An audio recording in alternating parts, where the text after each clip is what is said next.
Welcome to new blog. रात में मेरी बहन की तबीयत बहुत ख़राब थी तो विलकर के पास में एक दवाखाना है, वहाँ उसको एडमिट किए थे। मतलब जाता हूँ टेस्को करके दवाखाना, भी नाम याद आया मेरे को तो मैं जाता हूँ। मतलब उसको नाश्ता कराने का था। पहले पेट्रोल पंप पे जा रहा हूँ क्योंकि मेरी अम्मी नाश्ता बना रहे थे घर पे।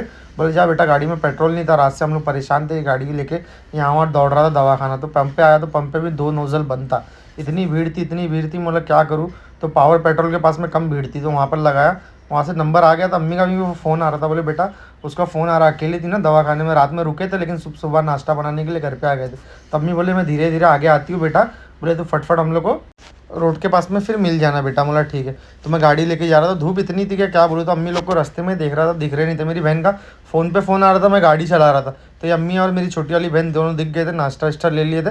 मेरी बहन मेरे को चिल्ला रही थी, कब से फ़ोन लगा रही हो भाई, तू उठा रहा नहीं है। बोला हाँ, देखा नहीं, गाड़ी चला रहा था ना। फिर अम्मी लोग को लेके निकल गया था। मेरे को दवाखाने के अंदर जाना नहीं क्योंकि पैसा भी देने का था बिल का। तो अम्मी बोले थे कि बेटा हम लोग को छोड़ देना बाहर और जाके अन्नू के हाथ से पैसा भेज देना, जरा पैसा जमा कराने का था।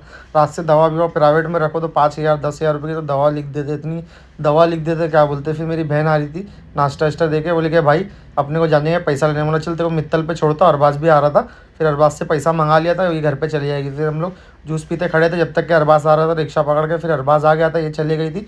अरबाजों में रिटर्न दवाखाना जा रहे थे, पैसा वैसा अम्मी को देंगे और फिर घर पे चले जाएंगे। आज मेरी तबीयत भी सही नहीं लग रही। चलो आज का ब्लॉग यहीं